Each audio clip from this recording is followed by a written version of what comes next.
Welcome to the channel musings with Priya. இன்னைக்கு நாம பார்க்க போற தலைப்பு எண்ணி துணிக கருமம். வள்ளுவரோட அழகான திருக்குறள். எண்ணி துணிக கருமம், துணிந்த பின் எண்ணுவதென்பது இழுக்கு. ஒரு செயலை செய்து முடிக்கிறதுக்கு முன்னாடி நம்ம கரெக்டா திங்க் பண்ணணும், அதுக்கான விஷயங்களை கரெக்டா எடுத்து ப்ராசஸ் பண்ணணும், அனலைஸ் பண்ணணும், அதை ஒழுங்கா எக்ஸிக்யூட் பண்ணணும். எக்ஸிக்யூட் பண்ணினதுக்கு அப்புறம் அந்த ரிசல்ட்ஸ் இப்படி ஆயிடுச்சே அப்படி ஆயிடுச்சே அப்படின்னு நம்ம நினைச்சோன்னு வச்சுக்கோங்களேன், அதை இழுக்கு, அது அசிங்கம் அப்படின்னு அவர் எடுத்து சொல்றாரு.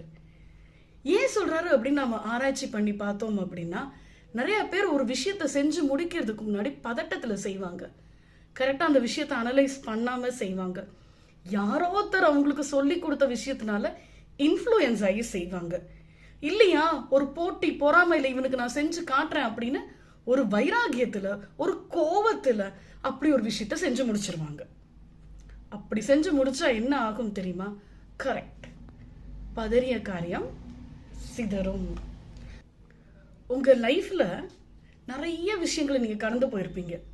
இப்ப ஒரு விஷயமா உங்க லைஃப்ல நடந்த எல்லாத்தையும் உங்க மைண்டுக்குள்ள பட்டியலிட்டுக்கோங்க. இப்ப நீங்க கரெக்டா செஞ்சு முடிச்ச விஷயத்தை விட இதை பண்ணிருக்கலாமே, அதை நான் செஞ்சிருக்கலாமே அப்படின்னு நிறைய விஷயத்த உங்க மனசு உங்களுக்கு சொல்லும்.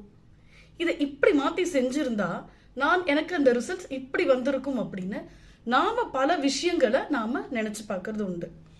ஒரு டெசிஷனை நாம கரெக்டா எடுத்து முடிக்கணும் அப்படின்னா நமக்கு மிகவும் உறுதுணையா இருப்பது நம்மளோட தாட்ஸ். நாம எப்படிப்பட்ட சிந்தனைகளை வச்சிருக்கோம் அப்படிங்கறத பொறுத்து தான் நம்மளோட முடிவும் இருக்க போகுது. பிகாஸ் நம்ம தாட்டை நம்ம ஒரு நாள்லயோ இல்ல 2 நாள்லயோ வளர்த்து வச்சிடுறது இல்லையே. சின்ன வயசுல இருந்து நம்ம என்ன படிச்சிருக்கோம், நம்மளை சுத்தி யாரு இருக்காங்க, நம்ம ஃப்ரெண்ட்ஸ் எப்படிப்பட்டவங்க, எதை பார்த்து நம்ம வளர்றோம், இது எல்லாத்தோட ஒட்டுமொத்த கலவை தான் நம்மளோட தாட்ஸ். அன்னைக்கு ரைட்டன் பட்ட நிறைய விஷயம் இன்னைக்கு நமக்கு தப்புன்னு படலாம். இன்னைக்கு நம்ம செய்யற விஷயம் கொஞ்ச நாள் கழிச்சு அது நமக்கு இப்படி செஞ்சிருக்க வேண்டாமோ அப்படின்னு கூட நமக்கு நிறைய தடவை தோணி இருக்கு. நாம செய்யற எல்லா செயல்கள்லையும், நாம எடுக்கிற எல்லா முடிவுகள்லையும் நாம எப்பவுமே வெற்றி அடைஞ்சிருவோமா அப்படின்னா கண்டிப்பா கிடையாது. தோல்விதான் வெற்றிக்கு முதல் படி அப்படின்னு சொல்றாங்க. ஆனா நிறைய பேர் இந்த முதல் படியிலேயே தங்கிடுறாங்க. தோல்வி வெற்றிக்கு முதல் படி தான் இல்லைன்னு சொல்லலை. பட் அடுத்த படிக்கு நீங்க போகணும் அப்படின்னா நீங்க என்ன பண்ணணும்? முதல் படி என்னென்ன நமக்கு சொல்லி கொடுத்துச்சோ அந்த லெசன்ஸ் உங்க மைண்ட்ல ரொம்ப ஜாக்கிரதையா இருக்கணும். அடுத்த தடவை நம்ம செஞ்ச தப்பை ரிப்பீட் பண்ணிடக்கூடாது அப்படிங்கிறதுல ரொம்ப கவனமா இருக்கணும். நாம தப்புலேருந்து தான் பாடம் கத்துக்கிறோம், ரைட்டு. பட் எத்தனை தடவை நம்மளால அந்த தப்பை அஃபோர்ட் பண்ண முடியும், அதுலேருந்து வர அந்த ரிப்பர்கஷன்ஸை எவ்வளவு தூரம் நம்ம அனுபவிக்க முடியும்? முக்கியமான விஷயம், அடுத்தவங்க செய்யற தப்புலேருந்து நம்ம பாடம் கத்துக்கிறதும் ரொம்ப முக்கியம். So be aware. உங்களை சுத்தி என்ன நடந்துட்டு இருக்கு அப்படிங்கிறதையும் நீங்க கவனத்தில் கொள்ள வேண்டியது அவசியம். நம்ம எல்லாருமே இன்டெலிஜென்ட் தான், நம்ம எல்லாருமே சக்சஸை நோக்கி ஓடுறவங்க தான். ஆனா அதுல சில பேர் மட்டும் ஏன் ஜெயிக்கிறாங்க? ஏன்னா தே ஆர் இமோஷனலி இன்டெலிஜென்ட். அவங்களோட எண்ணங்களை, செயலை எப்படி சேனல் பண்றது அப்படின்னு அவங்களுக்கு தெரிஞ்சிருக்கு. எந்த இடத்துல கரெக்டா ரியாக்ட் பண்ணணும், தன்னோட இமோஷனை எப்படி கரெக்டா தன்னோட கண்ட்ரோல்ல வச்சுக்கணும்னு தெரிஞ்ச எல்லாருமே ரொம்ப பெரிய சக்சஸ்ஃபுல் பீப்புளா இருப்பாங்க. நம்ம மனம் ஒரு மந்திர சாவி. நம்ம கிட்ட ஆண்டவன் கொடுத்த ஒரு பெரிய டூல் நம்ம மனசு. அதை கரெக்டா சேனலைஸ் பண்ணணும் அப்படின்னா there is a practice called mindfulness. இப்ப நம்ம என்ன காரியம் செஞ்சுட்டு இருக்கோமோ அதுல நம்மளோட முழு கவனத்தையும் கொடுத்து சுத்தி நடக்கிற விஷயத்துக்கு நம்மளோட தாட்ஸை செதற விடாம நம்ம விஷயங்களை கரெக்டா எக்ஸிக்யூட் பண்ணிட்டு இருந்தாலே we will be very mindful. For example, சாப்பிடும்போது டிவி பார்க்காம இருக்கிறது, நம்ம என்ன சாப்பிட்றோன்னு கவனமா சாப்பிட்றது. அப்பதான் என்ன செய்யும் அப்படின்னா அந்த சாப்பாடு உள்ள போறதோட மட்டும் இல்லாம அதோட முழு பலனையும் நம்மளால அனுபவிக்க முடியும். இல்லைன்னா டிவி பாட்டுக்கு ஓடிட்டு இருக்கும், என்ன சாப்பிட்றோம்னு நமக்கு தெரியாது. இந்த மைண்ட் பாடி கோஆர்டினேஷன் சுத்தமா இருக்காது. எப்போ ஒரு இடத்துல உங்க மைண்ட் உங்க பாடி ரொம்ப ஆக்டிவா ஒத்துமையா இருக்கும், அதுதான் வெற்றிக்கான முதல் படி. இதுக்கு தான் பெரியவங்க சொல்லுவாங்க, பிராணாயாமம் பண்ணு, யோகா பண்ணு அப்படின்னு.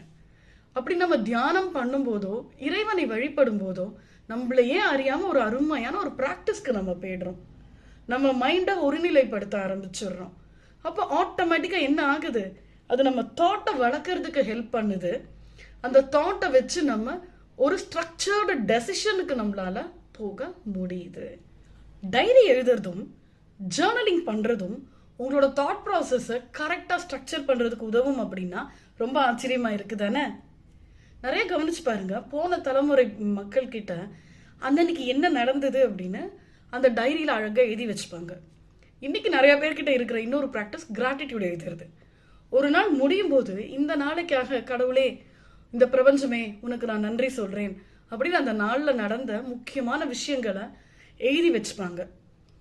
இந்த ப்ராக்டிஸ் நாளடைவில் எப்படி ஆகும் அப்படின்னா, அந்த ஒரு வருஷம் முடியும் போது அந்த கிராட்டிடியூட் நோட்டையோ இல்லை உங்கள் டைரியையோ நீங்கள் எடுத்து பார்த்தீங்க அப்படின்னா, நீங்கள் கடந்து வந்த பாதையை ரொம்ப ஈஸியாக அது உங்களுக்கு காட்டி கொடுத்துரும்.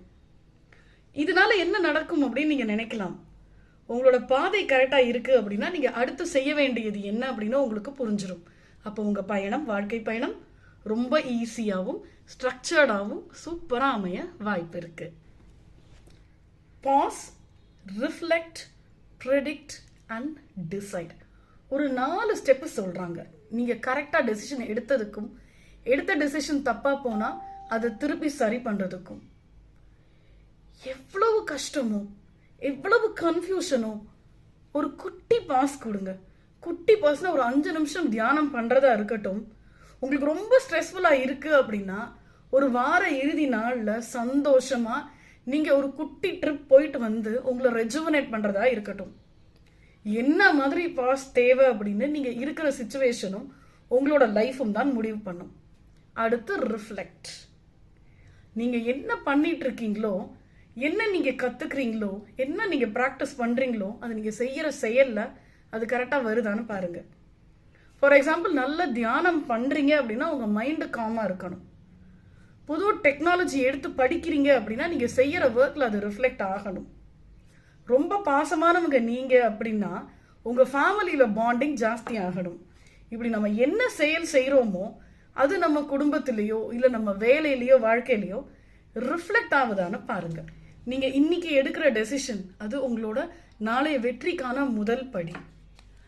நீங்கள் சாதாரண ஒரு வெற்றியாளனாக இருக்கிறதும் ஒரு பெரிய தலைவனாக இருக்கிறதும் உங்கள் வெற்றியை நீங்கள் எப்படி தக்க வச்சுக்கிறீங்க, உங்கள் தவறுகளை நீங்கள் எப்படி திருத்திக்கிறீங்க, உங்களோட தவறுகள்லேருந்து எப்படி பாடம் கற்றுக்கிறீங்க, உங்களோட ஆக்ஷன்ஸால் மற்றவங்களை நீங்கள் எப்படி பாசிட்டிவாக அரவணைச்சு அவங்கள அஃபெக்ட் பண்ணாமல் இருக்கீங்க அப்படிங்கிறத பொறுத்து தான்.